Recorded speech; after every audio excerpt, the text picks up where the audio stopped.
آقا من یک نقاشی کشیدم، تحویل هوش مصنوعی دادم، اون عکس رو برای من تبدیل به واقعیت کرد. اگه میخوای از این آموزش استفاده کنی و کلی امکانات دیگه شو هم ببینی، این آموزش رو ببینی.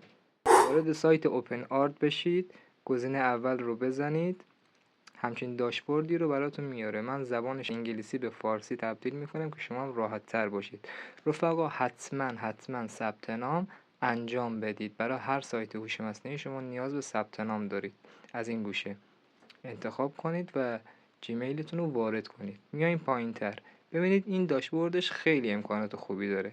یکی اولی براتون توضیح میدم، چند تاشو بهتون توضیح میدم که براتون خیلی مهمه. اولی بهش عکس میدی، ویدیو به تحویل میده، تیزر به تحویل میده که خیلی خفنه.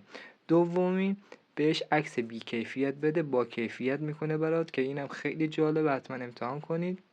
داشبورداشون هم یکیه ها. یکی سوم عکس بهش بده، تبدیل به انیمیشن میکنه برات. این روزا دیدید که تو این اینستاگرام همه عکساشون انیمه میکنن. یکی از هوش مصنوعی اوپن آرته. این پایینی عکس محصول تو بهش میدی، تو جاهای مختلف برات درست میکنه که خیلی خفنه، میتونی برای تبلیغات استفاده کنی. یکی بغلی یه خانومیه، ببینی بغل دستی چشمک زده، شما عکس تو بهش میدی، پرانت براش مینویسی که میخوام چشمک بزنه یا هر چیز دیگه، برات قشنگ تغییر میده. خب حالا که تا اینجا اومدی، میشه ازت خواهش کنم که یه لایک برام بکنی. لایک شما باعث میشه من بیشتر دیده بشم تا بتونم آموزش‌های بیشتری هم بذارم. ممنونم ازت.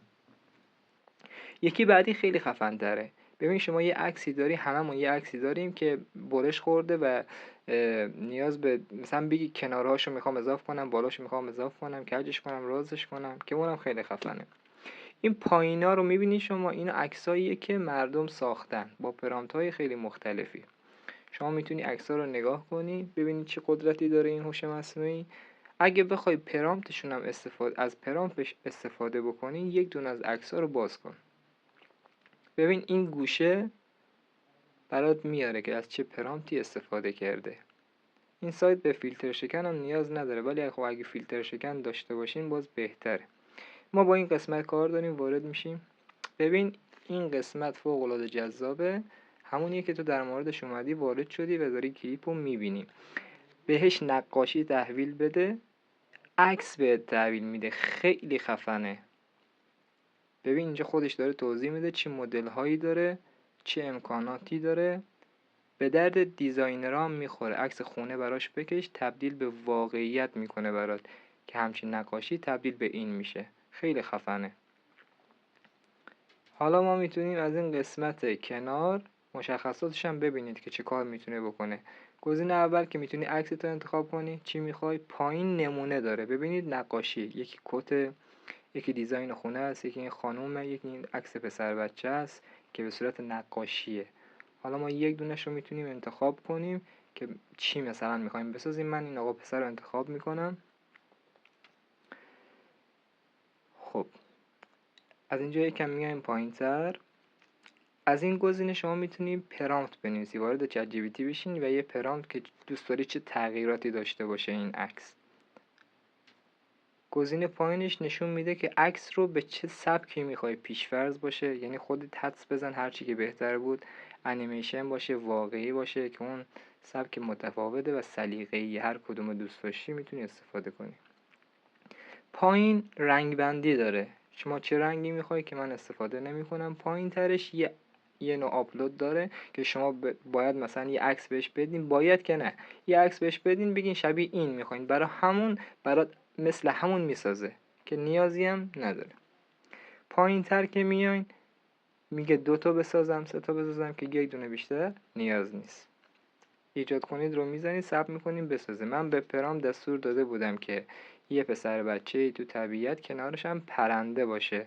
ببینید چقدر قشنگ. عکس اولی که نقاشی بود و آورد، پرامپتی هم که من بهش دادم اینو به من تحویل داد. اگه تا اینجای آموزش اومدی خیلی خوشحال میشم که منم سابسکرایب کنی. ممنونم ازت. واقعا خیلی خفنه. از نظر کیفیتی هم عالیه. اینجا میتونید انتقال به گالری بزنید، اینجا هم دانلود کنید. خب میایم بیرون. یه عکس دیگه من آپلود کنم که من خودم کشیدمش به عنوان نقاشی هم خیلی بده. یه پرامپت بهش میدم، و این سری سبکشو میگم آقا میخوام واقعی تر باشه برام. این گزینه رو انتخاب میکنم، به رنگ بندی هم دست نمیزنم، به عکسش هم دست نمیزنم، یه دونه هم بسازه. صبر میکنیم تا بسازه. خب عکس رو انتخاب میکنیم. ببین مطابق نقاشی که بهش دادم و پرامپتی که بهش دادم خیلی قشنگ. بهش گفتم این نقاشی رو یک مرد بکش که پشت سرش کلبه چوبی باشه. ببین خیلی قشنگ به من تحویل داد، خیلی خوشم اومد حقیقت. خب میایم بیرون، این قسمت رو میزنید، امکانات بیشتری رو بهت ارائه میده که شما میتونی از چه طریقی چه کارهایی بکنی که بهترین نتیجه رو بهت بده.